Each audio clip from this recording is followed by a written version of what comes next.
There we go. Hey there, everybody. This is the first episode of Speakers Sitting in Chairs Chatting on Air. My name is Jeff Klein. I am a speaker, and I'm going to be talking in the series to friends of mine who also speak, whether they're professional public speakers or they have a business and they speak as an expert in their business. And my first guest is Sundiata Ferguson. Welcome. Hey there. How's it going, Jeff? Great. I'm in beautiful downtown Plano, Texas. Sundiata, where are you? I'm in Las Colinas currently. Las Colinas, which is in beautiful Irving, Texas, where the Dallas Cowboys used to play. Um, Now there's a hole in the ground where Texas Stadium used to be in there. Uh, Ah, so the idea here is, we do other things to talk about what we speak about and what we sell. The idea here is to have some fun getting to know each other on a little bit more personal level and, what's going on there. How long have you lived in Texas? in Texas, June 1st made it exactly 10 years. Okay. Where'd you grow up? I grew up in Port of Spain, Trinidad, and Tobago, and then I moved to the U.S. when I was 19. Got it. Did you move to go to college? No, my mom and my dad, they were here and they figured, well, I had finished high school, so it was time to, have me and my sister come over. Not specifically to go to college right away, but Okay. to kind of plant the seeds for a better opportunity, so to speak. Got it. Got it. Well, yeah, I was a kid in Dallas and always wanted to come back. I lived in upstate New York. I lived in New Jersey.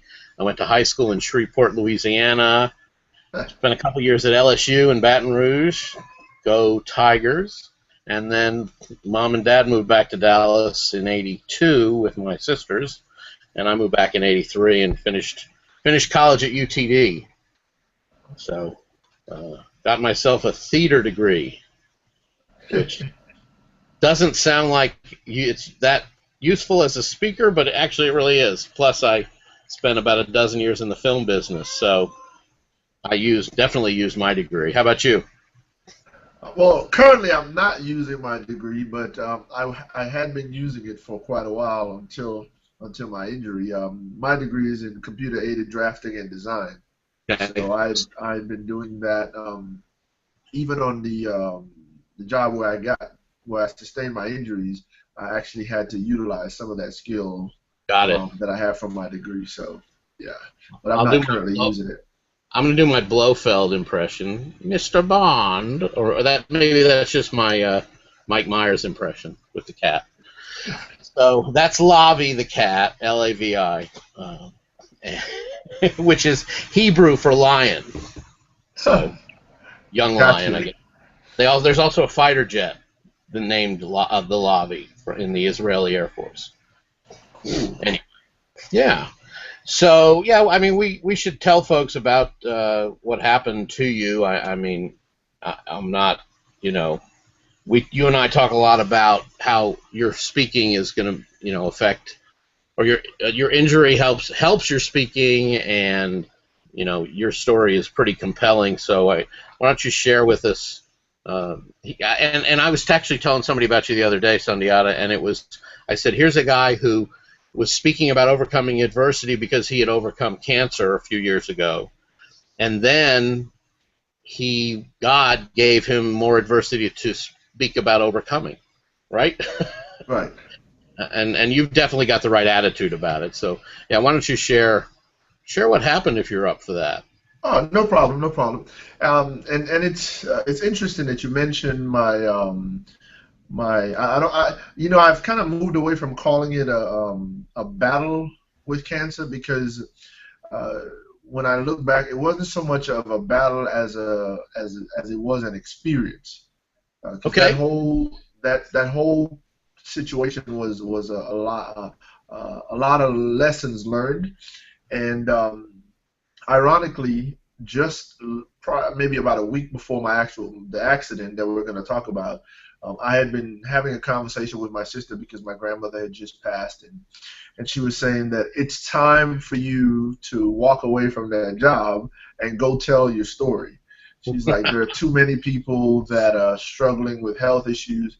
They need to hear that there are alternatives. They need to hear there are options. And they also need to hear that cancer is not a death sentence like most people think it is. And Exactly. so we went back and forth for about a good hour.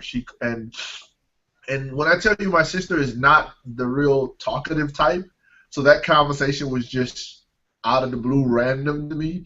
But it meant a lot to hear her say that, and and know that she believed in me not only as a speaker but as an author and what I could do with sharing my story.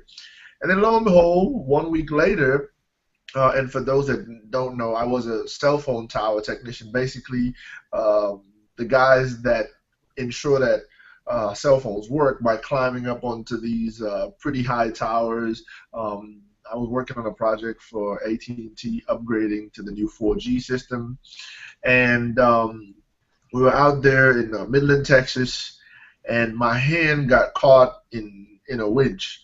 And if you can just kind of imagine how a winch works, where whether the rope or the cable that it's pulling gets wound around it, when my hand got tied into the rope and pulled into the winch, it literally my arm was broken and wrapped around the winch. So I was actually in the machine kind of like this, and Wow.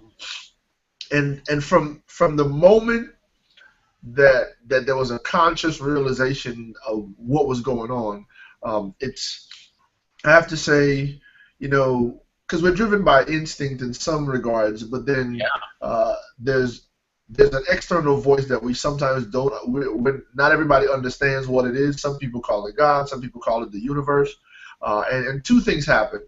One, once the machine stopped and I was like still stuck in there, physically, I think this is where the universe and God. Physically, I was actually strong enough to be able to give my coworkers some instructions to get my arm out of the machine. That was the first Wow. part. But then internally, I was also strong enough to make a decision that, okay, no matter what happened from this point onward, the outcome was going to be I was going to overcome whatever it was. Because Yeah. if you had seen my arm as it was in the machine, it was literally what I would call mangled, right? My Hmm. forearm was literally crushed. This portion of my arm forward was just kind of hanging there. I had on gloves, so I hadn't seen my fingers at the time.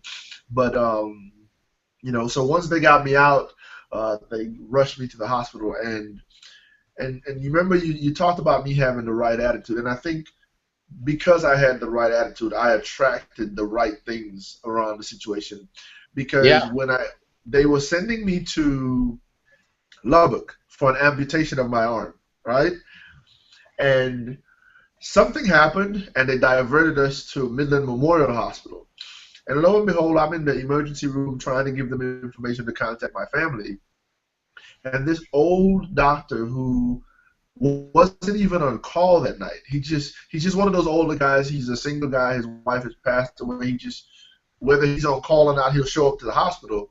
He comes in and he starts having a conversation with me. And while he's doing that, he bends down and squeezes my index finger on my left hand. And I'm like, yo, I'm yelling in pain. And I'm like, oh, this hurts. And he's like, okay, well, since you can Hurt. feel That's that, good. I can save your arm. Yeah. Right? Yeah. He goes, if you can feel this, I can save your arm. So prep him for surgery. And the rest, as they say, is history. Where I Wow. was being sent for an amputation, here it is. I only ended up losing two fingers on my left hand. I lost one on the right hand. But I think part of that is because in my mind, I had already made the decision that I was going to win. So once I had said to the universe or God or whoever you want to talk to that, hey, I know that no matter what happens here, I'm still going to be victorious. Then, they say when you put things out in the universe, sometimes the universe goes to work on your behalf. So here it is. This guy who's not on call, he shows up, he's there, he actually saves my arm, which is Yeah. not what the initial outcome was supposed to be, right? Right. And from that moment on, when once I awoke in the hospital and I had a conversation with him, the second decision I made was that whatever I could do to use this story to touch as many lives as possible, then I was going to commit to doing that. And I knew the road ahead was going to be long. I knew I mean, I'm still, we're 9 months removed and I'm still in physical therapy. It's still a lot of pain involved. And there's going to be more of that. But Sure. I believe that incident has been a platform that has been given to me to touch more lives, so to speak. And Yeah. that's why, that's why I have the attitude that I do, because I can say to someone, I faced this, but the joy that I feel now, um, having experienced that, because with that I got to experience the other side, which is the love of the human spirit. When I have friends like yourself and family members that have reached out and so on, it really makes me believe firmly that the human heart still has the power of love in it, and with that we can overcome a lot. If Yeah. we just share the message with each other. And we met like less than 2 or 3 months before this happened. Right. Right. How did? But I think we'd been. I mean, I think we'd been chatting on Facebook or in some of the speaker groups before that. But we didn't actually have a conversation until 2 or 3 Exactly. months before your. What are we calling it? Exactly. Your accident? Exactly. Is that Well, appropriate? well, I started out calling it an accident, and then one day I was in my prayer and meditation, and I said, well, I just came up with this theory that there are no accidents, but there are lessons, and this Okay. incident was Incident. a lesson, right? Because I had Okay. to learn how to be. How do I put it? Well, let me see if I can paint the picture this way. When I was battling cancer, I was in full control. Like I could choose what I ate. I could choose whether I did chemotherapy or whatnot. With this particular accident, the difference was that I lost all control. So I couldn't use my arms. I had to depend on my lady to take care of me, feed me. I was literally like a baby. So now I had to learn how to be patient, not only with myself, but with others. I had to learn how to be able to be strong, but still be able to be dependent on others. And that was tough. I mean, Uh-huh. I'm used to being the one that's the shoulder that everybody cries on. So it was a lesson to be the individual that needed the shoulder, that needed the support. And I think because of that, it's actually helping me to share my message on an even deeper level. Yeah.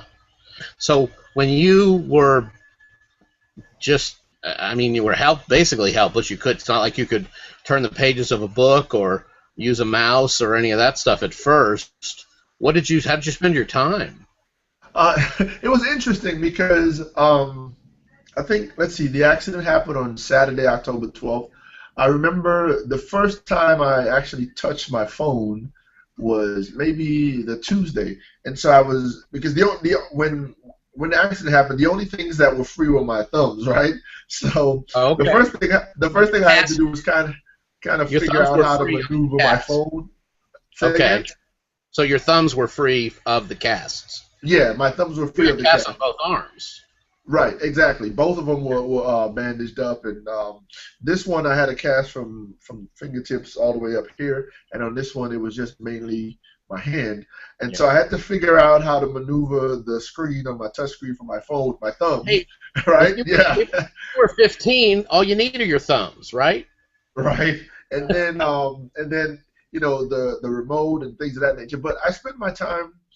And I'll be honest, this was hard for me because I'm not a big TV guy unless I may be watching the Cowboys or something. I'm not really but I had to accept that in order for me to overcome, part of the process was I just had to sit still for a while, right? Yeah. And I'm a very active guy. I work out 5 to 6 times a week. I enjoy working out. I enjoy being active. So that was tough. But then, when then I had Netflix, so I got introduced to a lot of series. One That's of right. I which you remember shared we with me talked was about that. Dexter. Yeah, we talked about that. I recommended a couple of shows to you. Right, and I fell in love with Dexter. That was one of them. I ended up watching the entire 8 seasons of Dexter. Excellent. You know, and I was actually looking to see if they had done a spin-off, but I guess they're not. No. But yeah, I spent a lot of my time really relaxing, resting, and then around December, a couple friends gifted me with a digital recorder that came with the Dragon software. So I actually started dictating some books. I dictated my gratitude journal. So I started a project I called Ah, 100 Days of Gratitude. So every day I consciously looked for something that I was thankful for about 3 months. And it was a pretty interesting project because when you're going through a situation like that, most people, it's easy to get sucked into the pain and the frustration and the anger and be mad. But then when you actively take time to look at the things that you can be thankful for, and the challenge that I had also was that I had to come up with three brand new things every day for 100 days. So no, and wow. it was it was So you it was didn't cut yourself interesting. any slack. You didn't do one thing a day for 100 days. You did three things a day for 100 days. Yes, Oh yes. man. It was interesting. It was interesting, and now and having done that, and I recommend anybody do an exercise like that. Even if they only do look for one thing that they're grateful for every day, one brand new thing, because what ends up happening is after a while, the negative stuff doesn't even phase you anymore. You get excited about getting up because you know there's something that you're going to be grateful for today, regardless of what's going on. Well, what You are a know, couple of the things that when you got down to month three and a half, or what, day 90? What are some of the things that you found you were thankful for that were surprising to you? oh well, one of the things that when I got down to day 90, I had started regaining more mobility in my hands. I had Oh wow, already so you had a lot to by be grateful. by day 90, I had already had I think 4 surgeries. Mhm. So had I not been paying attention, I wouldn't have realized that I had moved from not being able to do anything to actually being able to hold a book and turn the pages. And it was still painful and it was difficult, but I could do it. Yeah. Then the other thing that I was grateful for around, I would say, day 95 was the first time I actually um, picked up a pen with my left hand and started writing. The first thing I wrote was I wrote the word thank you and I wrote my name with my left hand. So I was Uh-huh. grateful for that. And that was a pretty interesting. Are you Um, right-handed or left-handed? I'm right-handed. I'm Okay. Okay. right-handed. Yeah. Got it. And around day I was 90, looking for that is some when I. mundane. Yeah, I was looking for some mundane thing that you were thankful for, and you had much more significant stuff happening. Yeah, exactly. I think, and around day 90 is when I actually started, going outside for walks. So that was something I was grateful for as well. Yeah. Being able to, because again, if you were there and you'd witnessed the accident, um, the damages that I sustained could have been really, really, really a lot worse. Yeah. So, something as simple as just walking out onto the landing at my apartment complex and walking downstairs, those things, I was pretty grateful for that.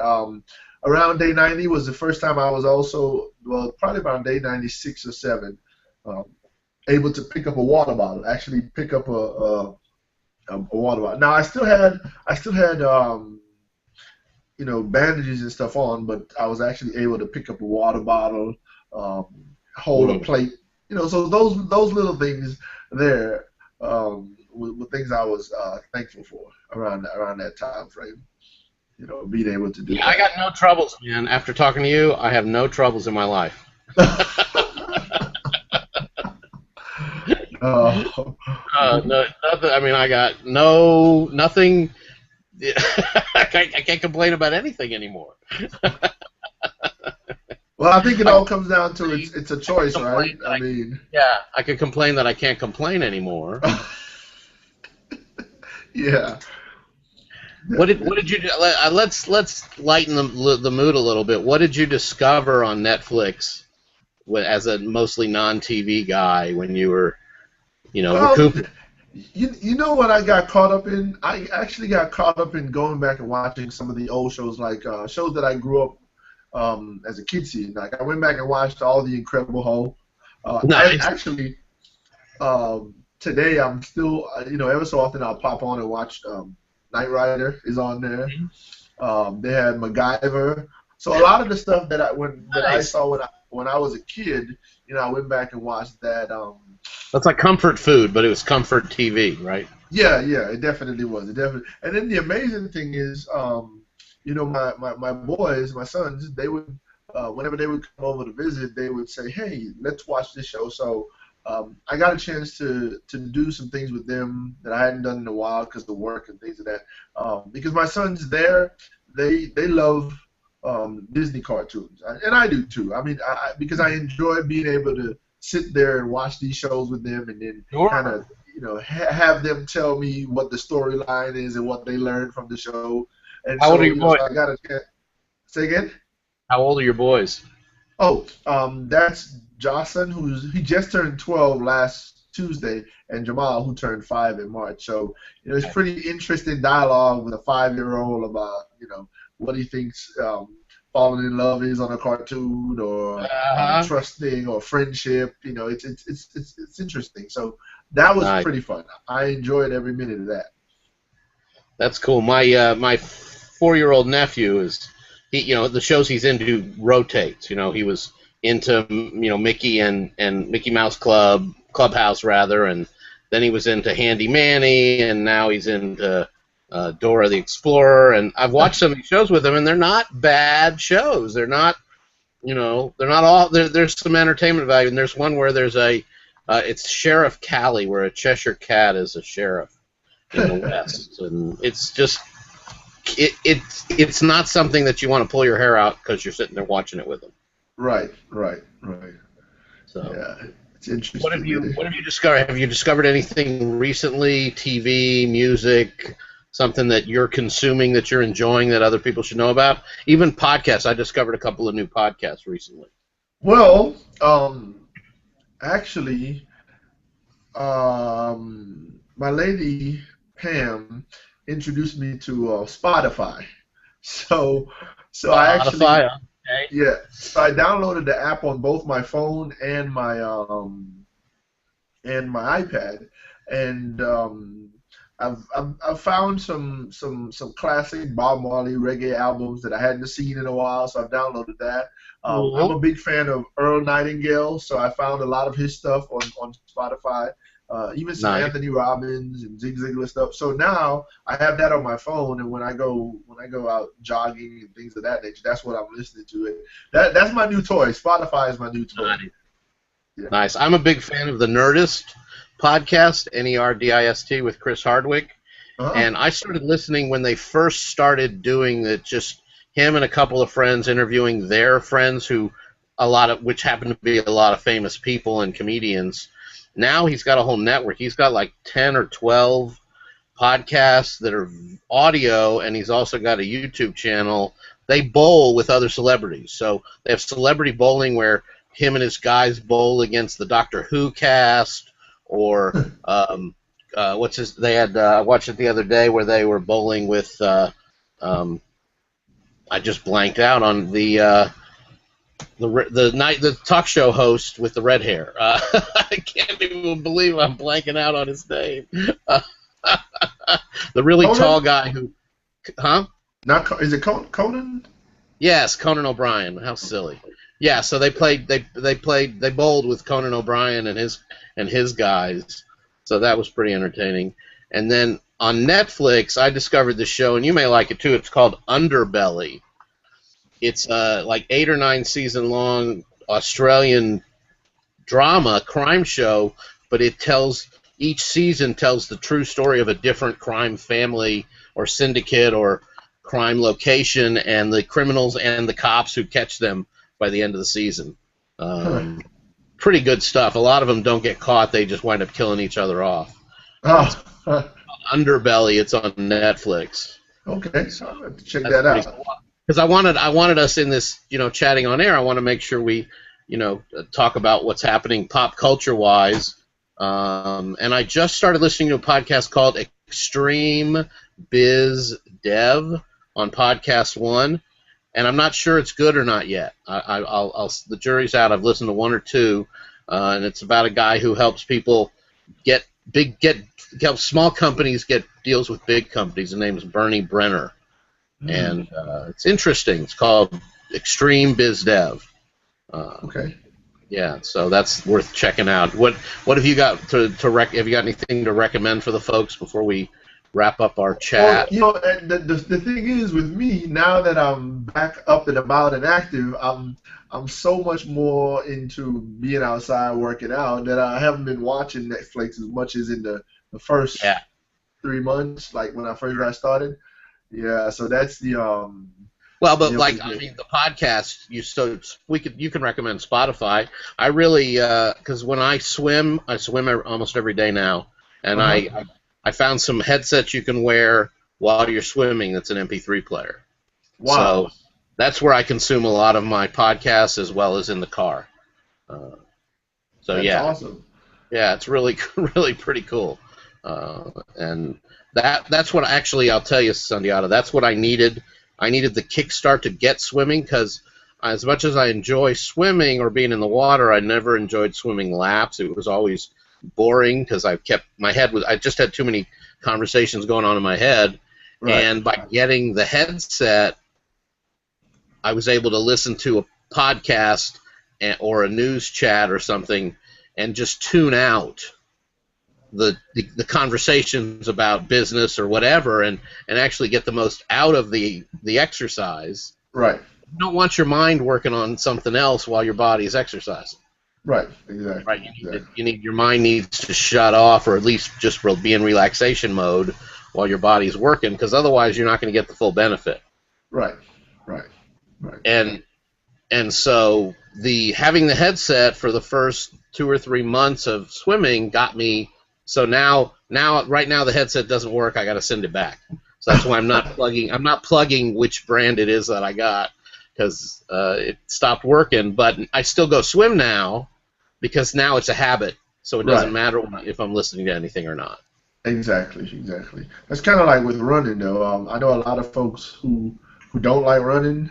So one of the ways I kind of get them, I tell them, well, hey, just get your favorite music or your favorite, like you would say, audio, whether it's an audio book or audio program, and you start there, and because it helps the mind stay engaged on the movements and things of that nature, and then by the time it becomes a habit, and you're feeling better, so you just keep going.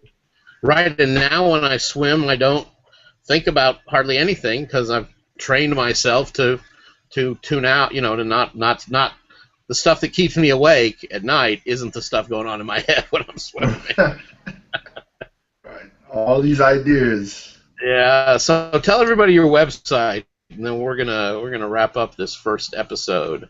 Oh, great. Well, the website is launched and active. It's www.sundiataferguson.com, and that's SUNDIATA Ferguson FERGUSON.com. And I'm pretty excited about the next 90 days because finally got the first book wrapped up. I'm actually working on a surprise. Well, it's going to be a surprise, but an audio product that's going to be a pretty interesting project that I'm putting together. So, and I'll share the details of that with you off the air. Please. And I just put up your website so people don't have to remember how to spell it. It's on the video. If you're watching our video podcast, you can see Sundiata's website, sundiataferguson.com, just like it's spelled just like it sounds. And I'm at jeffkleinspeaker.com, but you probably know that because that's where we're posting these podcasts.